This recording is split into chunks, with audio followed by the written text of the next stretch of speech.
Hello applicators, welcome back to the channel. आज हम gene cloning का चैप्टर 3 स्टार्ट कर रहे हैं।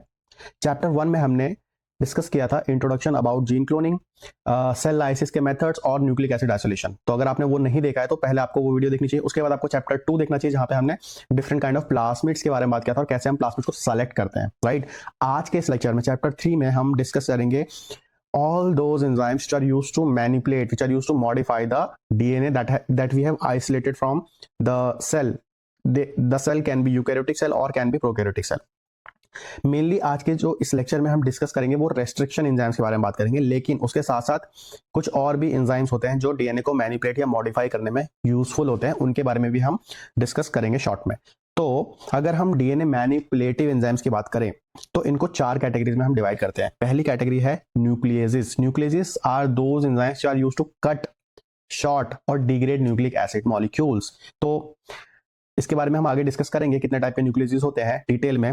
अभी मैं आपको बस कैटेगरी समझा रहा हूं। दूसरी कैटेगरी है ligases. Ligase are those enzymes are used to join the nucleic acid. दो अलग अलग फ्रेगमेंट है, इनको जॉइन करके एक सिंगल फ्रेगमेंट बना देता है, तो लाइगेट करता है ये। तीसरा है polymerase. Polymerase is used to make the copies of molecules. आपको पता होगा for example DNA polymerase, RNA polymerase. अगर डीएनए पॉलीमरेज की बात होगी तो मतलब डीएनए का सिंथेसिस करवाता है, और आरएनए पॉलीमरेज की बात करेंगे मतलब वो आरएनए का सिंथेसिस करवाता है, राइट। नेक्स्ट जो है वो है मॉडिफाइंग एंजाइम्स। मॉडिफाइंग एंजाइम्स क्या मतलब, वो कोई केमिकल ग्रुप ऐड करते हैं या रिमूव करते हैं, किससे, डीएनए से या आरएनए से। ओके, तो ये 4 कैटेगरीज में एंजाइम्स है जो मेनली इंपॉर्टेंट है in perspective of gene cloning and recombinant DNA technology. तो सबसे पहले हम बात करेंगे न्यूक्लियेसिस के बारे में। तो जैसे कि मैंने आपको बताया कि जो न्यूक्लियेसिस होते हैं, which the enzyme which is used to degrade DNA molecule by breaking the phosphodiester bonds that link one nucleotide to the next in DNA strand. आपको पता है कि जैसे फॉर एग्जांपल अगर हम ये डीएनए है हमारे पास, ये वाला, राइट। तो ये तो डबल स्ट्रैंडेड डीएनए होता है, आपको पता ही है। अब इसका हर एक स्ट्रैंड ना, जैसे अगर फॉर एग्जांपल हम इसको इस तरीके से देखते हैं, ठीक है। मैं यहाँ पे थोड़ा जूम कर रहा हूँ, इस तरीके से ये आपका स्ट्रैंड है, ओके। ये तो ये जो है ना, ये एक डीएनटीपी है, और ये दूसरा डीएनटीपी है, ये तीसरा डीएनटीपी है। तो जो डीएनए है वो बहुत सारे डीएनटीपी से मिलकर बनता है, और ये डीएनटीपी एक दूसरे से किससे जुड़े होते हैं, ये जुड़े होते हैं फॉस्फोडाइस्टर बॉन्ड से जुड़े होते हैं। ये जो ब्लू कलर में देख रहे हो ये क्या है, फॉस्फोडाइस्टर बॉन्ड, ओके। तो न्यूक्लियस क्या करता है, एंजाइम इसी फॉस्फोडाइस्टर बॉन्ड को क्या करता है, कट करता है, यहां से कट करता है, ओके, राइट। अब ये चीज आपको समझ में आ गई। अब जो न्यूक्लियसेस हैं, there are 2 different kind of nucleases we have. एक को कहते हैं हम एक्सोन्यूक्लियस और दूसरे को कहते हैं हम एंडोन्यूक्लियसेस। अब इनके नाम से ही आपको याद रखना है, एक्सोन्यूक्लियस का मतलब क्या होता है। Exonuclease remove nucleotides one at a time from end of the DNA molecule, right. जैसे कि आप यहां पर देख सकते हो स्क्रीन पे, ये आपका फॉर एग्जांपल डीएनए है, और यहां एक्सोन्यूक्लियस क्या करेगा, बाहर की तरफ से कट लगाएगा, बाहर की तरफ से, जैसे कि आप यहां पर देख सकते हो, ये देखो, है ना। बाहर की तरफ से कट लगाते हुए ये अंदर की तरफ जाता है, एक्सोन्यूक्लियस। एक्सो का मतलब बाहर होता है, राइट। ये चीज समझ में आ गई। अब डिफरेंट काइंड के एक्सोन्यूक्लियस भी होते हैं, है ना, टाइप ऑफ एक्सोन्यूक्लियस। तो कुछ एक्सोन्यूक्लियस ऐसे होते हैं जो डबल स्टैंड को एक साथ कट करते हैं, है ना। जैसे कि आप यहां पर देख सकते हो फॉर एग्जांपल बेल 31, यहां पर देखो ये दोनों स्ट्रैंड में एक साथ कट लगा रहा है। जैसे कि यहां पर देखो आप, तो दोनों स्ट्रैंड से इसने डीएनटीपी यहाँ पे ब्रेक करके अलग कर दिए। इस तरफ भी देखो, तो दोनों स्ट्रैंड में एक साथ कट लगा रहा है। बट कुछ एक्सोन्यूक्लियस ऐसे होते हैं जो सिर्फ सिंगल स्टैंड पे कट लगाते हैं, फॉर एग्जांपल एक्सोन्यूक्लियस थर्ड। तो ये एग्जांपल आप याद कर सकते हो, कभी कभी एग्जाम में डायरेक्टली पूछ लिया जाता है। तो बेल 31 ये डबल स्टैंडर्ड डीएनए पे कट करता है, और एक्सोन्यूक्लियस थर्ड ये सिंगल स्टैंडर्ड डीएनए को कट करता है। ये चीज आपको याद रखनी है, अपने नोट्स में लिख लो।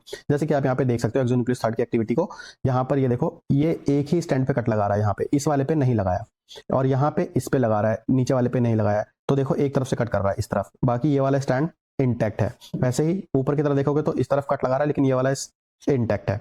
तो exonuclease third single standard DNA को कट करता है, और बेल 31 डबल स्टैंडर्ड डीएनए को कट करता है। ओके, ये हो गई न्यूक्लियस में एक्सोन्यूक्लियस की बात। सेकंड है endonucleases. Endonucleases are able to break internal phosphodiester bonds within a DNA molecule. ऐसे फॉस्फोडाइस्टर बॉन्ड को ब्रेक करता है जो डीएनए के बीचों बीच अंदर की तरफ है, बाहर की तरफ नहीं, अंदर की तरफ, जैसे कि आप यहाँ पर देख सकते हो। ये बिल्कुल बीचों बीच इसने कट लगाया है, देख रहे हो यहाँ पे, पहला कट यहाँ लगाया, ये हो गया क्लीवेज, ये देख रहे हो। तो इसने इसको दो फ्रेगमेंट्स में अलग कर दिया। अब दूसरा कट देखो यहाँ लगाया तो ये अलग हो गए, फिर यहाँ पे कट लगाया तो ये अलग हो गया। तो ये बीच में कट लगा रहा है डीएनए के, इसलिए इसको बोलते हैं एंडोन्यूक्लियसिस। ओके, अब एंडोन्यूक्लियस भी डिफरेंट डिफरेंट टाइप्स के होते हैं, बट दो मेन इंपॉर्टेंट एंडोन्यूक्लियस के बारे में आपको पता होना चाहिए, जो एग्जाम में बहुत बार पूछा जाता है। एक है S1 न्यूक्लियसिस और एक है DNase1। S1 न्यूक्लियस क्या करता है, it cleaves only single strands. Okay, जैसे कि आप यहाँ पर देख सकते हो S1 न्यूक्लियस, ये सिर्फ सिंगल स्ट्रैंड डीएनए को कट लगाता है। ओके, जैसे कि ये सिंगल स्ट्रैंडेड डीएनए यहाँ पर कट लगाया तो ये दो में ब्रेक हो गया, फिर इसने यहाँ पर कट लगाया तो ये 3 से 4 डीएनए फ्रेगमेंट्स में ब्रेक हो गया। तो ये सिर्फ सिंगल स्ट्रैंडेड डीएनए पे कट लगाता है। दूसरा यहाँ पर एग्जांपल देखो S1 का ही, ये यहाँ पर देखो ये डबल स्ट्रैंडेड डीएनए है, लेकिन यहाँ पर एक देखोगे छोटा सा निक है। निक का मतलब होता है कि निक मतलब सिंगल डबल स्ट्रैंडेड डीएनए में, जैसे ये डबल स्ट्रैंडेड डीएनए, इस डबल स्ट्रैंडेड डीएनए में एक स्ट्रैंड पे कहीं कट होता है तो उसको निक बोलते हैं। ठीक है, तो ये निक है, दिख रहा है आपको यहाँ पे। तो निक का मतलब एक स्ट्रैंड में ऑलरेडी कट लगा हुआ है, दूसरा स्ट्रैंड यहाँ पर इंटेक्ट है। तो यहाँ पर क्योंकि इसको ये सिंगल स्ट्रैंड मिल जाएगा तो यहाँ पर S1 क्या करेगा, कट लगा देगा, S1 एंडोन्यूक्लियस। ओके, क्योंकि इसकी एक्टिविटी क्या है, सिंगल स्ट्रैंडेड डीएनए को कट करता है, वो चाहे ऑलरेडी सिंगल स्ट्रैंडेड हो या उसको डबल स्ट्रैंडेड में कहीं पर सिंगल स्ट्रैंड दिख जाए तो वहां पर वो कट लगा सकता है। ओके, और फिर ये पूरा का पूरा फ्रेगमेंट दो में डिवाइड हो जाएगा। दूसरा है DNase1। DNase1 क्या होता है, नॉन स्पेसिफिक होता है। Non specific which can cleave single और double standard both and anywhere, कहीं पर भी कट लगा सकता है। सिंगल स्टैंडर्ड डीएनए को भी लगा सकता है और डबल स्टैंडर्ड डीएनए को भी कट कर सकता है, जैसे कि आप यहाँ पर देख सकते हो, सिंगल स्टैंडर्ड को भी कर रहा है और डबल स्टैंडर्ड को भी कर रहा है। तो ये भी एग्जाम पॉइंट ऑफ व्यू से बहुत ज्यादा इंपॉर्टेंट है, आपको ये चीज याद रखनी है, अपने नोट्स में लिख लीजिए। ओके, नेक्स्ट एंजाइम की जो हम बात करने जा रहे हैं वो है लाइगेजेस। लाइगेज क्या करता है, it repair single standard breaks that arise during DNA replication. अगर हम सेल की बात करें, सेल के अंदर क्या होता है कि डीएनए लगातार रेप्लिकेट होता रहता है। ओके, अब रेप्लिकेशन के दौरान कभी कभी क्या होता है कि डीएनए डैमेज हो जाता है। ओके, डैमेज का मतलब कभी सिंगल स्टैंडर्ड कट लग गया या कोई डीएनटीपी सही से ऐड नहीं हुआ था और बाद में वो हट गया तो वहां पे छोटा सा कट लग गया।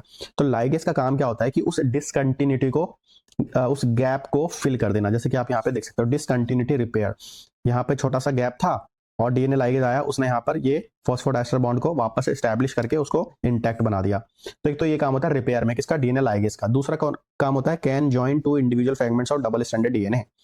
ये दो अलग अलग डबल स्टैंडर्ड डीएनए मॉलिक्यूल्स को लाइगेट करके एक सिंगल बना सकता है। और इसी एक्टिविटी का, ये जो लाइगेशन की एक्टिविटी है, जो दो डबल स्टैंडर्ड डीएनए को लाइगेट कर सकता है, इसी एक्टिविटी को हम एक्सप्लॉइट करते हैं जीन क्लोनिंग के मेथड में। ओके, चलो नेक्स्ट एंजाइम है DNA polymerase. DNA polymerase are enzyme that synthesize a new strand of DNA complementary to an existing DNA और आरएनए टेम्पलेट। फॉर एग्जांपल, जैसे कि आप यहाँ पे देख सकते हो, ये आपका, आपने डीएनए रेप्लिकेशन अच्छे से आपको पता ही है, जैसे कि ये आपका डबल स्टैंडर्ड डीएनए हो गया। ओके, अब जब ये इस तरीके से, सॉरी,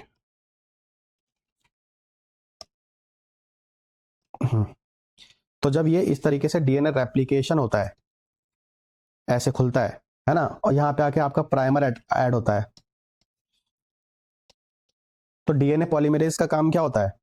फॉर एग्जाम्पल यहाँ पे डीएनए पॉलीमरेज आया इस तरफ, अब ये क्या करेगा कि आगे की तरफ आपका डीएनटीपीज ऐड करेगा और इसको डबल स्टैंडर्ड में वापस से कन्वर्ट कर देगा।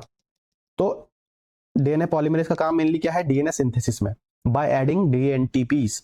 Okay, DNA polymerase enzymes that synthesize new strand of DNA complementary to existing DNA और RNA.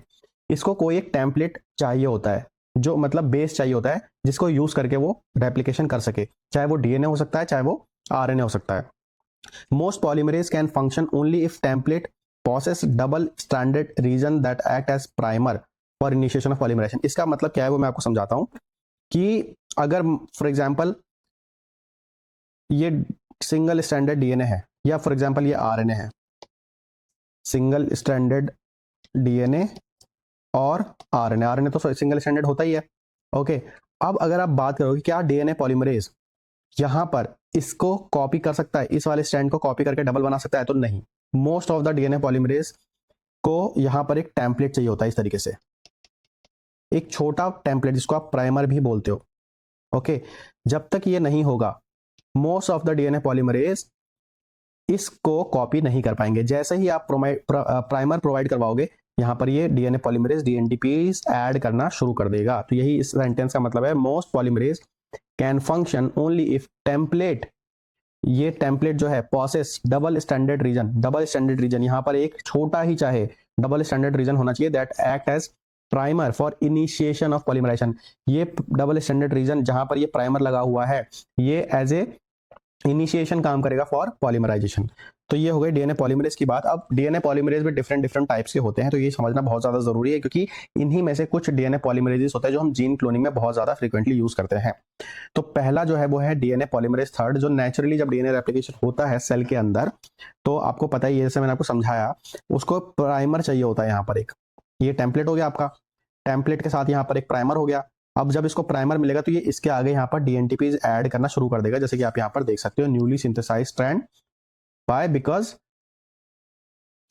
This enzyme had this primer which is required for the initiation of polymerization. तो primer की जरूरत पड़ती है डीएनए पॉलीमरेज थर्ड को, बिना primer के ये रेप्लिकेशन नहीं कर पाएगा, हमेशा याद रखना।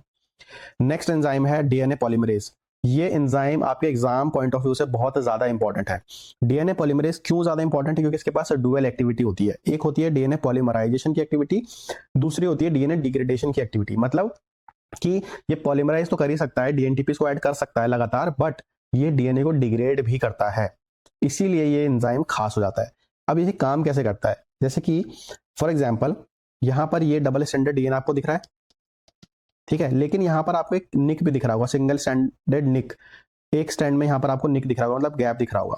तो डीएनए पॉलीमरेज क्या करेगा कि इस गैप को फिल करेगा, इधर यहां पर ऐड होगा और आगे की तरफ बढ़ता जाएगा, इस गैप को फिल करता जाएगा, और जब ये यहां पर पहुंचेगा जो पूरा पहले से डीएनटीपीज मौजूद है इसको ये डिग्रेड करके नए डीएनटीपीज ऐड करेगा, जैसे कि आप यहां पर देख सकते हो। तो पहला फंक्शन क्या हो गया इसका, यहां से यहां तक, यहां से यहां तक का जो फंक्शन हो गया वो तो इसका पॉलीमरेज वाला फंक्शन हो गया। बट इसके बाद इसने अपना डुअल नेचर दिखाया, एक तो डिग्रेडेशन का नेचर दिखाया, जो पहले से डीएनटीपीज मौजूद था उसको डिग्रेड किया, और साथ ही साथ पॉलीमराइज भी किया, पॉलीमराइजेशन। तो इसके पास डुअल नेचर होता है, ये चीज याद रखना। अब ये क्यों खास होता है अभी धीरे धीरे आपको समझ आ जाएगा। पहला इंपॉर्टेंस तो इसका ये है कि जो हम पीसीआर में पॉलीमरेज चेन रिएक्शन में हम टैक डीएनए पॉलीमरेज यूज करते हैं वो डीएनए पॉलीमरेज फर्स्ट ही है, और ये एंजाइम आइसोलेट किया गया था थर्मस एक्वेटिकस बैक्टीरिया से, क्योंकि ये जो है वो हॉट स्प्रिंग्स में पाया जाता है, काफी गर्म टेम्परेचर पे पाया जाता है, और क्योंकि ये थर्मोफिलिक बैक्टीरिया होता है, इसका जो डीएनए पॉलीमरेज फर्स्ट है ये भी थर्मोफिलिक होता है, और हम पीसीआर में 95 डिग्री सेल्सियस पे पॉलीमराइज करवा सकते हैं, इसलिए हम इस बैक्टीरिया से ये जो डीएनए पॉलीमरेज फर्स्ट आइसोलेट किया है उसको as a DNA polymerase use करते हैं पॉलीमरेज चेन रिएक्शन में। तो ये भी आपको याद रखना है। अब यहां पर देखो कि मैं जो बता रहा था आपको कि डीएनए पॉलीमरेज फर्स्ट क्यों इंपॉर्टेंट है, क्योंकि एग्जाम में बहुत बार कई सारे, चाहे वो कोई सा भी एग्जाम हो, सीएसआईआर हो, डीबीटी हो, आईसीएमआर हो, गेट हो, चाहे एमएससी लेवल एंट्रेंस एग्जाम्स हो, कई सारे एग्जाम्स में क्लीन ऑफ फ्रेगमेंट के बारे में पूछा जाता है। अब ये क्लीन ऑफ फ्रेगमेंट होता क्या है? तो clean of fragment is the modified form of DNA polymerase first.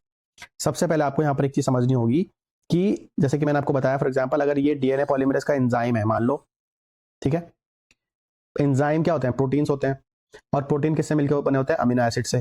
तो वैसे सारे के सारे प्रोटीन्स या एंजाइम्स 3 डायमेंशनल स्ट्रक्चर कैरी करते हैं, इस तरीके से पूरा फोल्डेड फॉर्म में होते हैं, बट अगर आप उसको लीनियर फॉर्म में खोलोगे, ऐसे पूरा रिजॉल्व करके खोलने की कोशिश करोगे तो वो ऐसे लीनियर हो जाएंगे, ठीक है, क्यों? क्योंकि वो अमीनो एसिड से मिलकर बने हैं। तो यहाँ पर देखो आप, बहुत सारे अमीनो एसिड्स होंगे, राइट, ओके।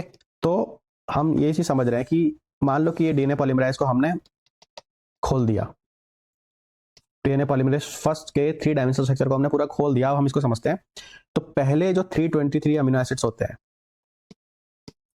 पहले 323 अमीनो एसिड्स एन टर्मिनल की तरफ, याद रखना एग्जाम में कई तरीके से एग्जाम में क्वेश्चन आपसे घुमा के पूछे जा सकते हैं। तो किसी भी प्रोटीन का स्ट्रक्चर शुरू कहां से होता है? एन टर्मिनल की तरफ से, और एंड होता है सी टर्मिनल पे।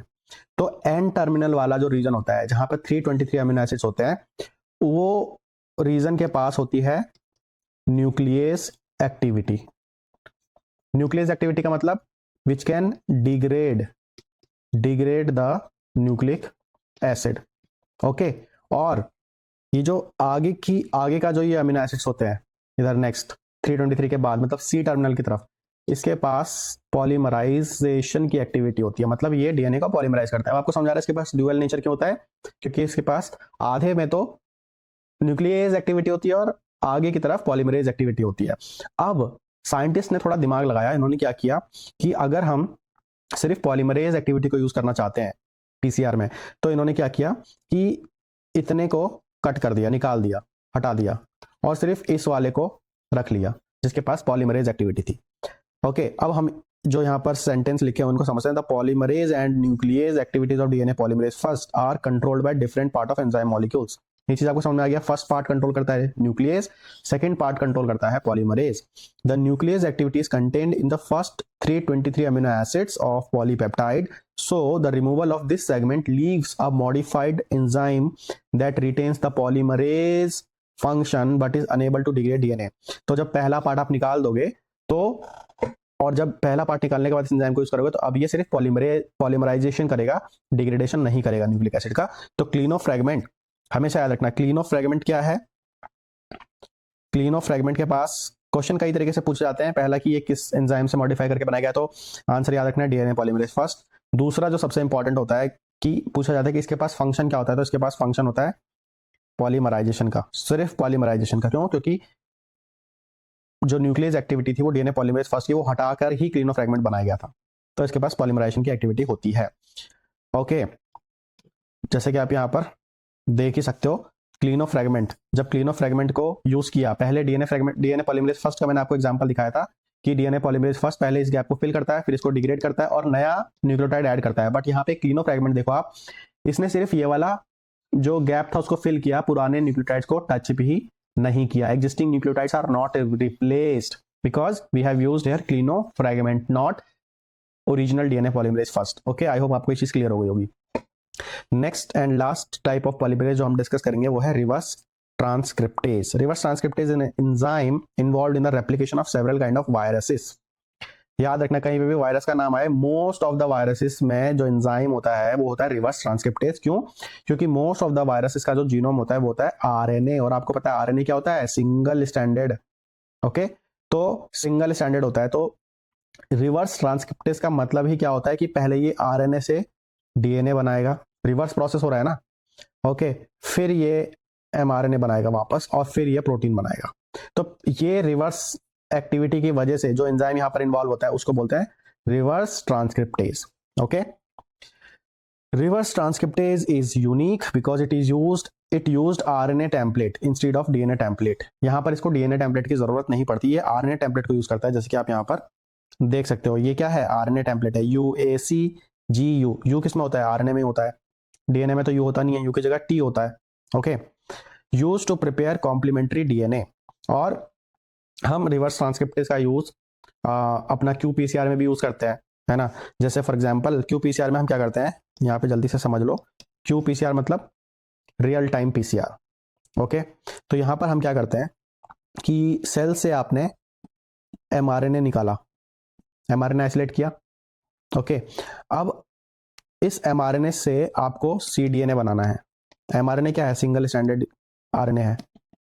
ओके, तो इससे आपको पहले cDNA बनाना है। तो यहां पर किसकी जरूरत पड़ेगी? रिवर्स ट्रांसक्रिप्टेज की। तो इसका फंक्शन याद रखना, एक तो viruses, most of the viruses reverse transcriptase use करते हैं क्योंकि उनके पास आरएनए होता है।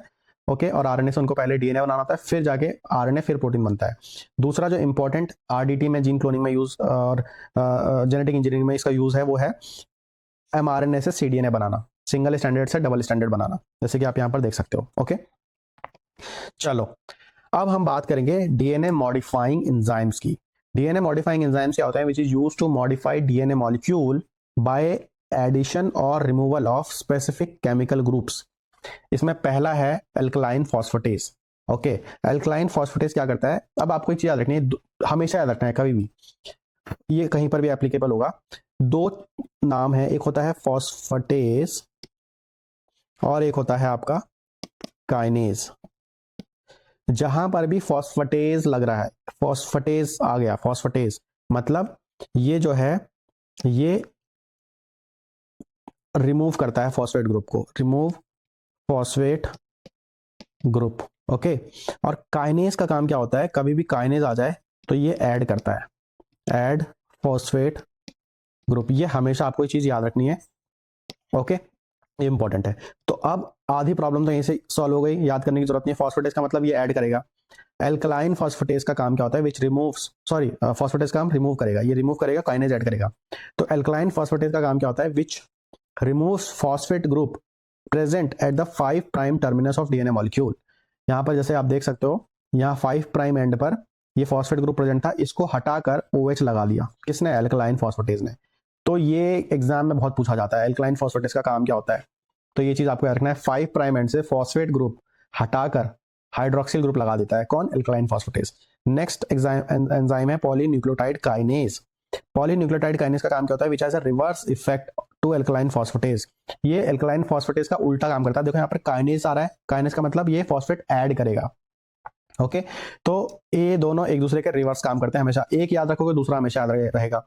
एल्कलाइन फॉस्फेटेज का अगर आपको फंक्शन याद है कि ये क्या करता है, 5 प्राइम से फॉस्फेट को हटाता है, तो पॉलीन्यूक्लियोटाइड काइनेज 5 प्राइम पे फॉस्फेट लगाएगा। तो यहाँ पर देखो पहले से हाइड्रोक्सिल ग्रुप था 5 प्राइम पे, इसने हाइड्रोक्सिल को हटाकर फॉस्फेट ऐड कर दिया। ओके, ये चीज याद रखनी है। लास्ट यहाँ पर एंजाइम की बात करें, टर्मिनल डिऑक्सी न्यूक्लियोटाइडाइल ट्रांसफरेज। ये क्या करता है, add 1 or more deoxyribonucleotides onto 3 prime terminus of DNA molecule। 3 prime and पे, चाहे वो सिंगल स्टैंडर्ड हो सकता है, चाहे वो डबल स्टैंडर्ड हो सकता है। देखो यहाँ पर 3 प्राइम एंड पे क्या कर रहा है, ये ऐड कर रहा है डीऑक्सीराइबोन्यूक्लियोटाइड्स, DNTPs ऐड कर दिया इसने 2 यहाँ पर, और डबल स्टैंडर्ड में भी लिख करेगा, लेकिन ये 3 प्राइम एंड पर ही। देखो यहाँ पर 3 प्राइम एंड पर, 3 प्राइम एंड पर। तो ये फंक्शंस आपको याद रखना है, इन तीनों एग्जाम्स के, काफी इंपॉर्टेंट है एग्जाम पॉइंट ऑफ व्यू से, और पूछा ही जाता है, तो याद रखना, लिख लेना, नोट कर लेना ये। तो ये साथ साथ आपके नोट्स भी बन रहे हैं, ठीक है, क्योंकि मैं यहाँ पर सेंटेंस भी लिख के आपको शो कर रहा हूँ, ताकि आप इसको एक्जैक्टली लिखना जो एक्जैक्टली लिख लो, अपने वर्ड्स में मॉडिफाई करके लिखना है तो अपने वर्ड्स में मॉडिफाई करके लिख लो, बट लिख लो, शॉर्ट नोट्स बना लो। Okay. Here I will just take a small break to request something from you. Each lecture you see take a lot of effort, time and dedication. मेरी पूरी कोशिश रहती है कि हर एक टॉपिक को मैं बहुत ही अच्छे से समझाऊं, ताकि आपको सारे के सारे कंसेप्ट्स क्लियरली समझ आए। So if you watch my lectures, please support Replicating Minds with at least 1 like, 1 comment and 1 share. These small gestures really matters, and they tell YouTube that this particular video, this channel is really helpful for the students like you. Your little supports keep this channel growing and keeps me motivated to bring you content like this. And if you have not subscribed yet, please subscribe and press the bell icon so that you do not miss the updates. Every like, comment and share means a lot to me, and it's not just a support, it's encouragement that keeps Replicating Minds alive and growing. Okay, आज अब हम इस lecture का जो main important enzyme है वो discuss करने जा रहे हैं, वो है रेस्ट्रिक्शन एंजाइम्स।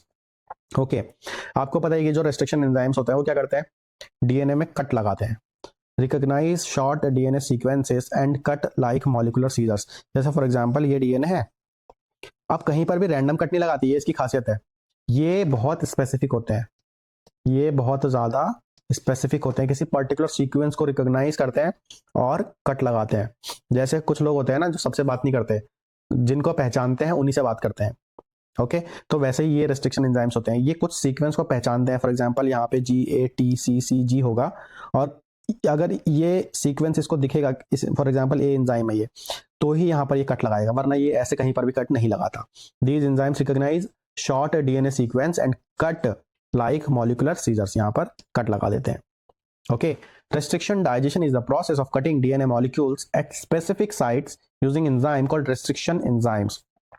रेस्ट्रिक्शन एंजाइम आपको समझ में आ गया, जो कट लगाते हैं, और जिस प्रोसेस को क्या कहते हैं, जो कट लगता है उसको कहते हैं रेस्ट्रिक्शन डाइजेशन। ओके, और ये in the field of genetic engineering and recombinant DNA technology, gene cloning, बहुत ही इंपॉर्टेंट रिवॉल्यूशनरी डिस्कवरी थी। इसीलिए 1968 टू 1970 में जब इसकी डिस्कवरी हुई रेस्ट्रिक्शन एंजाइम्स की, आर्बर, स्मिथ और नेथन्स के थ्रू, तो इन तीनों को नोबेल प्राइज भी मिला था।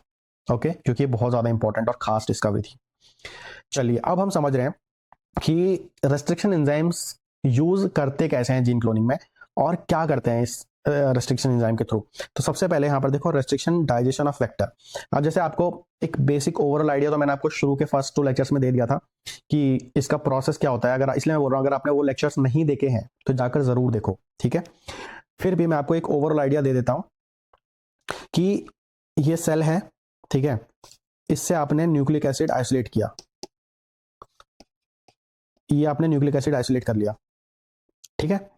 अब आपने ये आइसोलेट क्यों किया था? फॉर एग्जाम्पल कि इसमें एक जीन है, फॉर एग्जाम्पल ये मान लो ह्यूमन सेल थी, ह्यूमन सेल लाइन, ठीक है। इससे आपने क्रोमोसोमल डीएनए आइसोलेट कर लिया, ये आपका क्रोमोसोमल डीएनए है, ध्यान से समझना इस चीज को, ओके। अब आप पूरे क्रोमोसोमल डीएनए का क्या ही करोगे, है ना। आपका जो टारगेट है वो एक पर्टिकुलर जीन होगा। फॉर एग्जाम्पल ये जीन का नाम है इंसुलिन, और आपको बता दूं कि सबसे पहले जो क्लोनिंग की गई थी वो ह्यूमन इंसुलिन की ही की गई थी, इसलिए बहुत ज्यादा खास है। तो फॉर एग्जांपल आप इंसुलिन को क्लोन करना चाहते हो तो ये पूरे डीएनए में कहीं एक स्मॉल फ्रेगमेंट में लोकेटेड होगा, फॉर एग्जांपल यहां पर इतने से फ्रेगमेंट में, ओके। तो आप क्या करना चाहोगे कि इतने ही को तो यूज करना चाहोगे ना, बाकी को तो आपका कोई मतलब नहीं है। तो आप क्या करोगे, यहां पर कट लगाओगे, कट लगाओगे, और इसी कट को लगाने के लिए आपको जरूरत पड़ती है रेस्ट्रिक्शन एंजाइम की। तो आपको ये छोटा सा फ्रेगमेंट मिल गया इंसुलिन का, ओके। अभी तो ये एक सिंगल डीएनए फ्रेगमेंट है। अब आपको इसको एम्पलीफाई करना है, बहुत सारे बनाने, इसकी कॉपी बनानी है। तो अब आप क्या करोगे कि एक प्लास्मिड लोगे, प्लास्मिड, इसको हम अलग कलर से ले लेते हैं, ये प्लास्मिड हो गया, ठीक है। और ये भी एक्चुअली ये डबल स्टैंडर्ड होता है, तो डबल स्टैंडर्ड होता है, तो ये मान लो इस तरीके से हो गया, ये डबल स्टैंडर्ड हो गया प्लाज्मिड आपका, ठीक है। अब आपको क्या करना है कि इस इंसुलिन को, ये वाला इंसुलिन जो आपने यहाँ से कट करके निकाला है, इसको किसी तरीके से इस प्लास्मिड में इंटीग्रेट करवाना है, और फिर इस प्लास्मिड को आप बैक्टीरिया में डालोगे। प्लास्मिड को पहले आपने, प्लास्मिड में आपने यहाँ पे क्या किया, इंटीग्रेट करवा दिया अपने इंसुलिन को। लेकिन अब देखो यहाँ पर दूसरा रेस्ट्रिक्शन एंजाइम का यूज, कि इंटीग्रेट करवाने के लिए आपको इस प्लास्मिड में भी तो कट लगाना पड़ेगा ना, तभी तो ये अपना डीएनए फ्रैगमेंट जो आपने इंसुलिन का निकाला है वो इसमें इंसर्ट कर पाओगे। तो फिर से यहां पर जरूरत पड़ती है रेस्ट्रिक्शन एंजाइम की, ओके। तो यही चीज हम यहां पर डिस्कस करने जा रहे हैं, ओके। इसके आगे की कहानी क्या है वो हम आगे कभी लेक्चर में समझेंगे, जो भी नेक्स्ट लेक्चर आने वाला है। तो अब यहां पर समझो, पहला क्या है, restriction digestion of vector. Vector मतलब प्लास्मिड, ओके। जैसे कि आप यहां पर देख सकते हो, ये आपके प्लास्मिड वेक्टर्स हैं। अब each vector molecule must be cleaved at single position to open up. जैसे ये कट साइट है, मतलब रेस्ट्रिक्शन साइट भी बोलते हैं इसको, क्या बोलते हैं, restriction sites, okay. So that new DNA can be inserted. A molecule that is cut more than once, अगर आप इसको ज्यादा कट कर दोगे, एक से ज्यादा बार कट लगा दोगे, तो ये तो पूरा फ्रेगमेंटेड हो जाएगा और फिर किसी यूज का नहीं रहेगा। तो वही लिखा है, if the molecule that is cut more than once will be broken into 2 और more separate fragments and will be of no use as a cloning vector. तो सिंगल कट लगाओगे, ओके। अब जब सिंगल कट लगाओगे तो देखो ये open हो गया, ओपन हो गया यहाँ पे। Each vector molecule must be cut once each at the same position. अब ये वेक्टर आपका रेडी है इंसर्ट के लिए, डीएनए फ्रेगमेंट के लिए, ओके। अब दूसरा जो रेस्ट्रिक्शन एंजाइम का काम होता है वो क्या होता है, restriction digestion of a gene. अब जीन, आप स्पेसिफिकली इस जीन को ही कट क्यों करना चाहते हो, इसके 2 इंपॉर्टेंट रीजन है। The aim is to clone a single gene which में consist only 2 to 3 kilobase of DNA. अब ये डीएनए पूरा का पूरा डीएनए तो बहुत बड़ा होता है ना। बट अगर एक जीन की बात करो तो बहुत ही छोटा होता है, 2 to 3 kilobase of DNA. That gene will have to be cut out of large. पूरे डीएनए जो होता है, फॉर एग्जांपल 100 KB का हो सकता है, 200 KB का हो सकता है, 1000 KB का हो सकता है, बट ये जीन जो होता है वो 2 से 3 KB का ही होता है। तो छोटा फ्रेगमेंट होगा तो easy to handle, easy to manipulate, easy to clone हो सकता है। तो ये तो पहला रीजन। दूसरा, large DNA molecule may have to be broken down simply to produce fragments small enough to carried by the vector. जितना छोटा डीएनए फ्रेगमेंट होगा उतनी आसानी से ये प्लास्मिड वेक्टर में जाकर इंसर्ट कर सकता है, और इस प्लास्मिड को भी कोई दिक्कत नहीं होगी उसको कैरी करने में, ओके। फॉर एग्जांपल, पहले कंप्यूटर की जब डिस्कवरी हुई थी तो पहले कितने बड़े बड़े कंप्यूटर होते थे, है ना, एकदम डब्बे की तरह बड़े बड़े, उसको टेबल पर रखकर चलाते थे। फिर थोड़ा सा और आसान हुआ, एलसीडी मॉनिटर्स आ गए, थोड़ा हल्का हो गया, फिर आप उसको आराम से उठा करके एक दूसरे से घर में एक जगह से दूसरे जगह रख सकते थे। राइट। उसके बाद लैपटॉप्स आ गए, अब उसको कहीं भी कैरी कर सकते हो, ठीक है। उसके बाद अब टैब्स आ गए, फिर फोन्स टैब्स एकदम पतले पतले छोटे छोटे आ गए। तो जितना छोटा साइज में कोई भी चीज रहती है उसको कैरी करना उतना ही आसान होता है। वैसे ही सेम सिनेरियो यहाँ पर भी है, जितना छोटा होगा जीन का साइज, डीएनए का फ्रैगमेंट, उतनी ही आसानी से प्लाज्मिड उसको कैरी कर सकता है। ओके, तो प्लाज्मिड में कट लगाते हैं यूजिंग रेस्ट्रिक्शन एंजाइम्स। वैसे ही यहाँ पर ये देखो, ये पूरा का पूरा जीनोम है और इसमें हमारा ये जीन ऑफ इंटरेस्ट है, तो हम यहाँ पर कट लगाकर इस पर्टिकुलर जीन को यहाँ से एक्सट्रैक्ट कर लेंगे। ओके, नेक्स्ट है कि जब 1950s में, थोड़ा सा रेस्ट्रिक्शन एंजाइम के बारे में आपको समझना बहुत ज्यादा जरूरी है कि इसकी इंपॉर्टेंस, ये कैसे डिस्कवर हुआ, इसकी इंपॉर्टेंस क्या है। तो 1950s में जब इसकी डिस्कवरी हुई और इसको रेस्ट्रिक्शन एंजाइम क्यों बोला गया और इसका मेन फंक्शन क्या था, naturally some strains of bacteria are immune to bacteriophage infection, a phenomenon refer to as host controlled restriction. जब 1950s में डिस्कवरीज हो रही थी तो वहां पर साइंटिस्ट ने कुछ ऐसा देखा कि कुछ ऐसे बैक्टीरिया है, कुछ नहीं, मोस्ट ऑफ द बैक्टीरिया क्या होते हैं, वो अपने आप को फाज से यानी वायरसेस से, ऐसे वायरस भी दो तरीके के होते हैं, यहाँ पे ध्यान रखना है, ठीक है। एक को जिसको आप वायरस ही बोलते हो, दूसरे को आप बैक्टीरियोफाज की कैटेगरी में शामिल करते हो। तो ये वायरस जो है वो do not infect bacteria, but आप बैक्टीरियोफाज, जिसको आप बैक्टीरियोफाज बोलते हो, इट कैन इन्फेक्ट बैक्टीरिया, क्योंकि ये बैक्टीरिया को इन्फेक्ट कर सकते हैं, ठीक है, इसीलिए इनको बैक्टीरियोफाज बोला जाता है। अब मोस्ट ऑफ द जो बैक्टीरिया होते हैं वो फाज रेजिस्टेंट होते हैं, वायरस रेजिस्टेंट होते हैं। कैसे? जैसे ही वायरस इस पे अटैच होकर इस बैक्टीरिया के अंदर अपना डीएनए रिलीज करता है, इन बैक्टीरिया के अंदर जो रेस्ट्रिक्शन एंजाइम्स होते हैं वो इन वायरस के डीएनए पे बाइंड होकर, जैसे कि आप यहाँ पर देख सकते हो, इसको कट लगा देते हैं।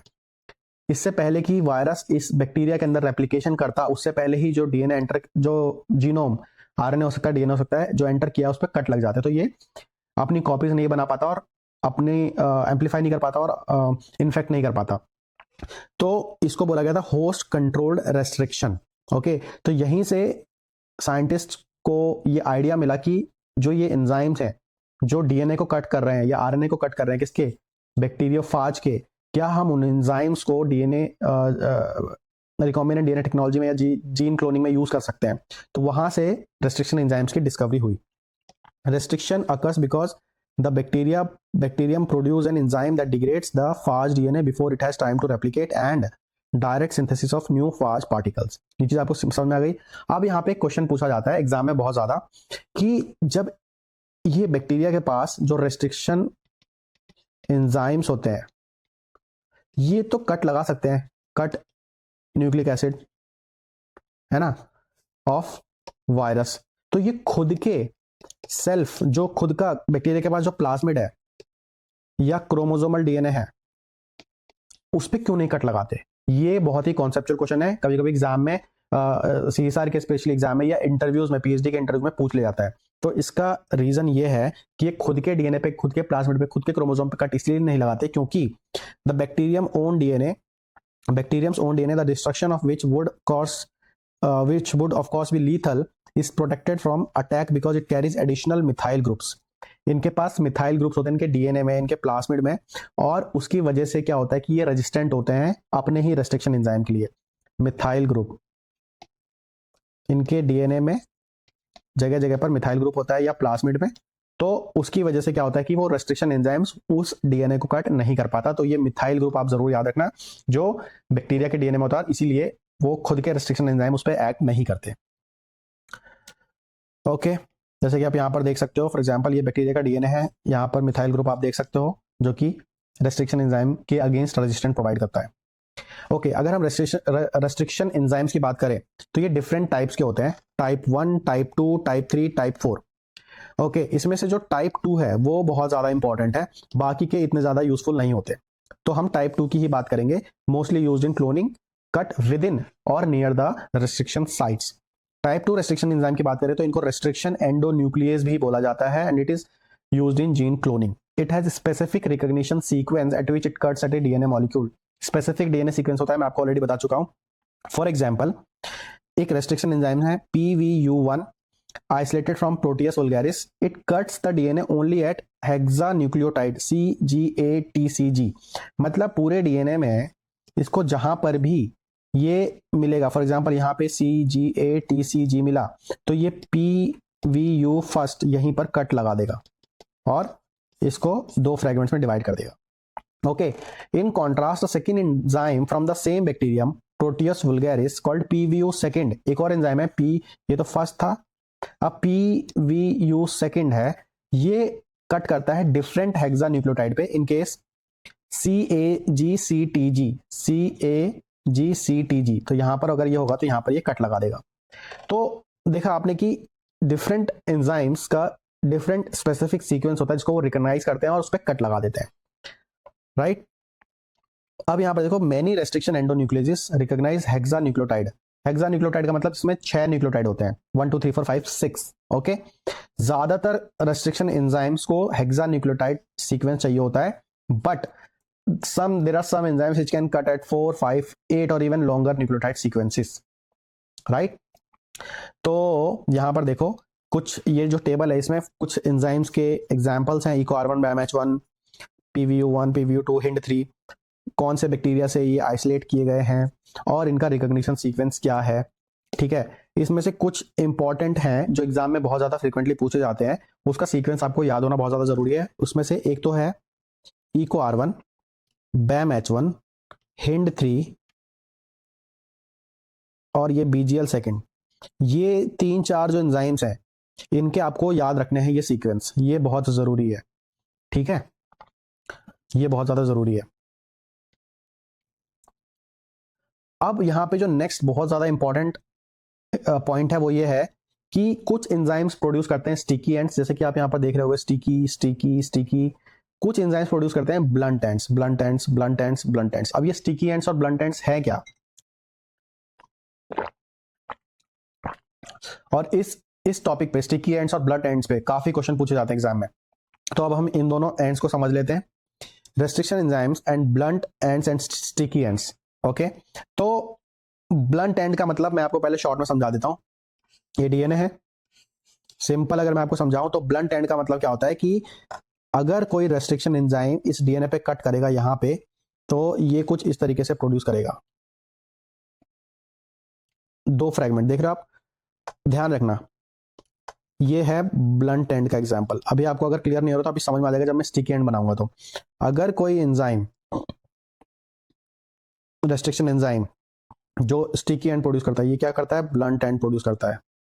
अगर ये restriction enzyme sticky and produce करता है और यहां पर कट लगाता है, तो जब ये कट लगाएगा तो कुछ इस तरीके से होगा. देखो आपको डिफरेंस दिख रहा है, यहां पर ये जो है, ये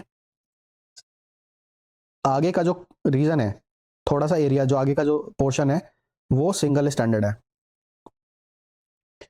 बट यहां पर देखो ये बिल्कुल ऐसे ब्लंटली कट लगाया है इसने, मतलब दोनों स्टैंड पे बराबर कट लगाया है. यहां पर क्या करता है, ये एक जो स्टिकी एंड प्रोड्यूस करते हैं, ये एक स्टैंड पे तो थोड़ा पहले ही कट लगा देते हैं और एक स्टैंड पे बाद में कट लगाते हैं, जिसकी वजह से एक स्टैंड ओवरहैंग हो जाता है.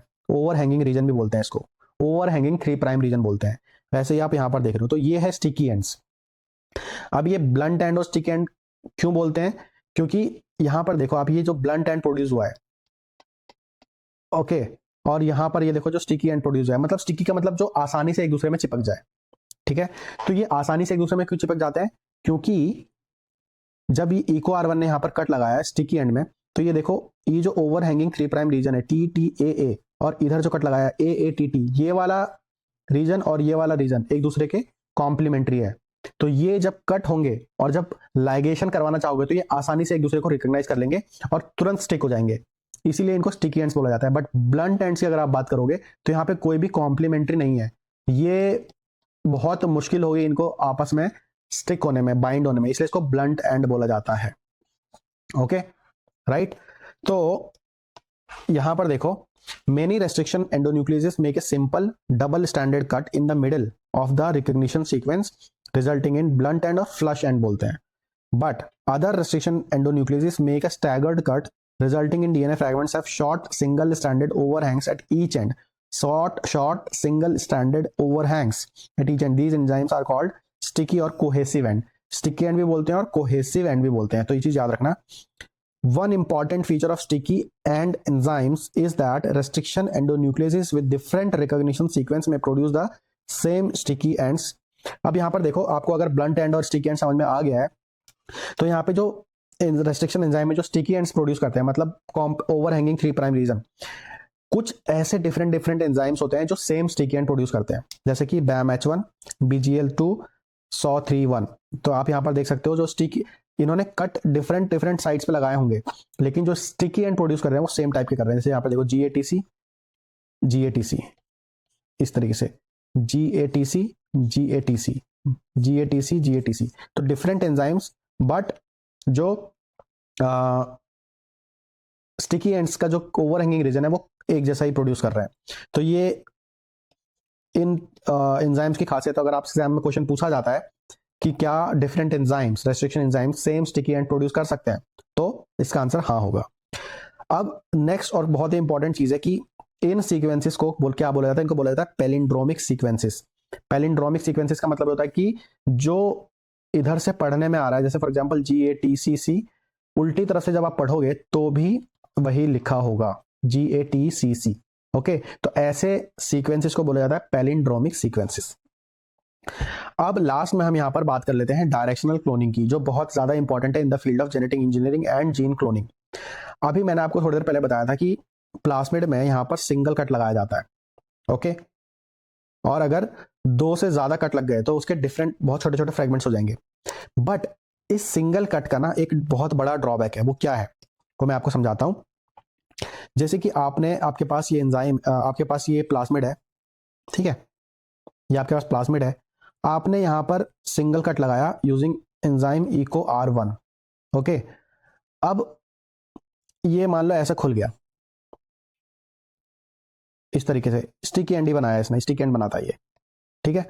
अब देखो यहाँ पर जो सीक्वेंस था ये ऐसा था कुछ GATCC फॉर एग्जांपल, ये इस तरफ और इस तरफ भी यही था GATCC, राइट. अब आपका जो DNA फ्रेगमेंट है जो आप इस प्लास्मिड में क्लोन करना चाह रहे हो, वो ये DNA फ्रेगमेंट है फॉर एग्जांपल, और इस पे भी आपने दोनों तरफ EcoR1 से ही कट लगाया है, तो ये भी सेम एंड प्रोड्यूस करेगा. मतलब ऐसा कि GATCC और GATCC, और जब आप इन दोनों को लाइगेट करोगे तो क्योंकि ये रीजन इसके कॉम्प्लीमेंट्री है, ये रीजन इसके कॉम्प्लीमेंट्री. अब यहाँ पे ध्यान से चीज समझनी है आपको, ये रीजन देखो जीन का इसके भी कॉम्प्लीमेंट्री है और इसके भी कॉम्प्लीमेंट्री है, ये रीजन इसके भी कॉम्प्लीमेंट्री है और इसके भी कॉम्प्लीमेंट्री है. तो मतलब ये इधर भी जाके बाइंड हो सकता है, इधर भी बाइंड हो सकता है. ओके, तो अगर इस चीज को मैं आपको थोड़ा और सही से समझाऊं, तो ये अगर आपका प्लास्मिड है और इसमें आपका ये DNA जो आपने इंसर्ट किया है फॉर एग्जांपल इंसुलिन का, तो इसकी डायरेक्शन जो जब ये इंसर्ट होगा तो इसकी डायरेक्शन ऐसे भी हो सकती है इंसर्ट होने की, और इसकी डायरेक्शन ऐसे भी हो सकती है इंसर्ट होने की.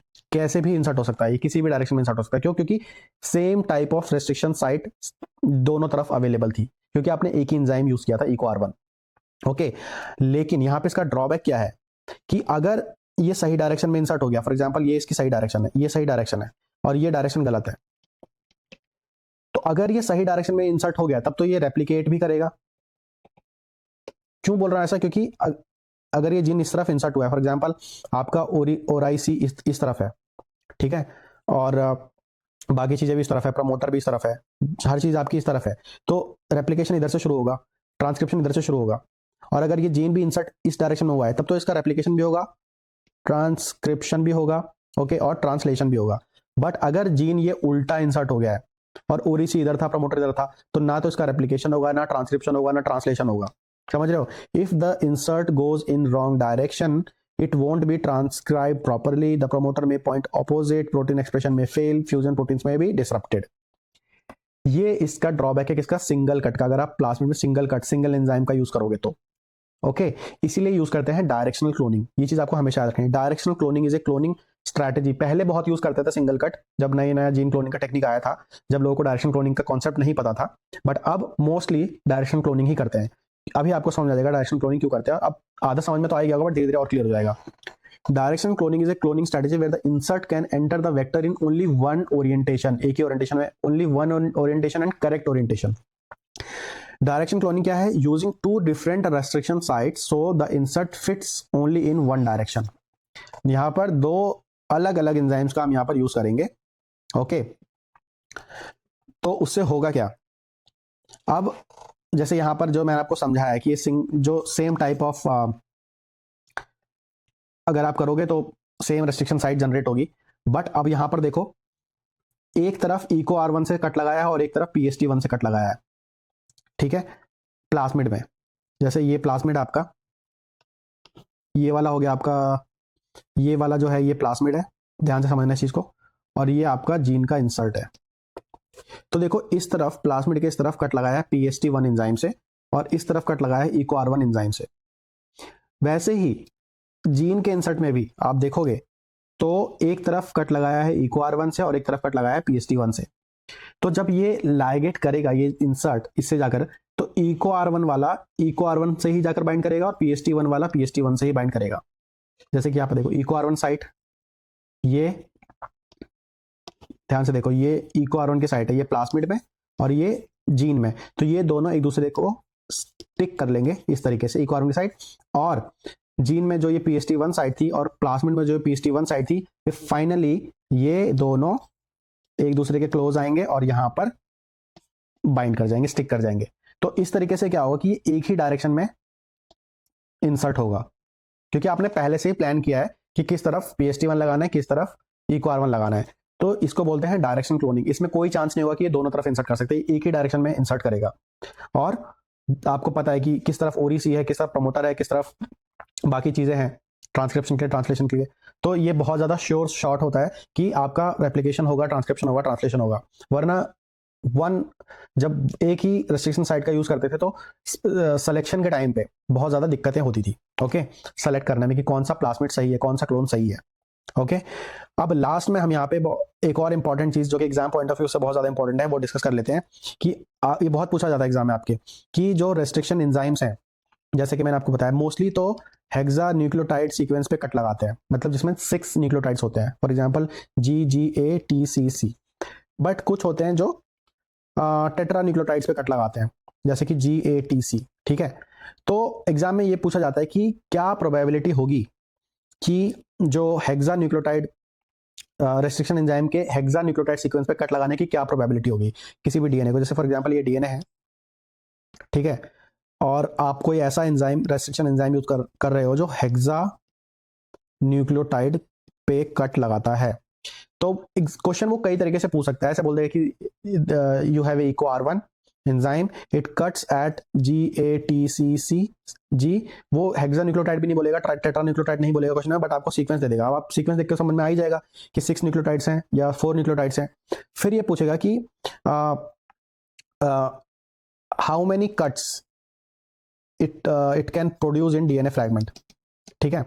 तो सिंपल है, अगर हेक्सा न्यूक्लियोटाइड्स है तो आपको 4⁻⁶ रख के कैलकुलेट कर देना है, तो वो आएगा 4096। तो इतने न्यूक्लियोटाइड्स के बाद वो कट लगाएगा, एक कट मतलब कि पहला कट लगाएगा। फॉर एग्जांपल अगर पहला कट इसने 7 पे लगाया, जैसे फॉर एग्जांपल ये डीएनए है, यहाँ पे पहला कट लगाया 7 न्यूक्लियोटाइड पे, तो दूसरा कट वो लगाएगा इसके 4096 न्यूक्लियोटाइड के बाद यहाँ पर।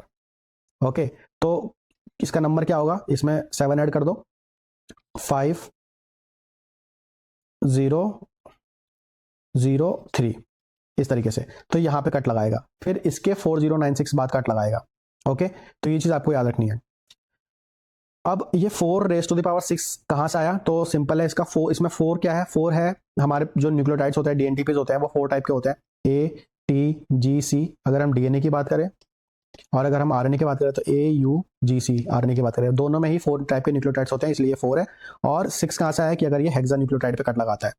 अगर बोले एग्जाम में कि टेट्रा न्यूक्लियोटाइड पे कट लगाता है तो 4 की पावर 4 से आप आंसर निकालोगे 256 न्यूक्लियोटाइड्स। मतलब किसी भी डीएनए में एवरी 256 न्यूक्लियोटाइड्स के बाद अगर यहाँ पे 1 पे कट लगा रहा है तो ये नेक्स्ट कट लगाएगा 257 पे, क्योंकि इसमें 256 ऐड कर दो, फिर यहाँ पे प्लस 256 ऐड कर दो, नेक्स्ट कट यहाँ लगाएगा, फिर इसमें यहाँ पे प्लस 256 ऐड कर दो, नेक्स्ट कट यहाँ लगाएगा।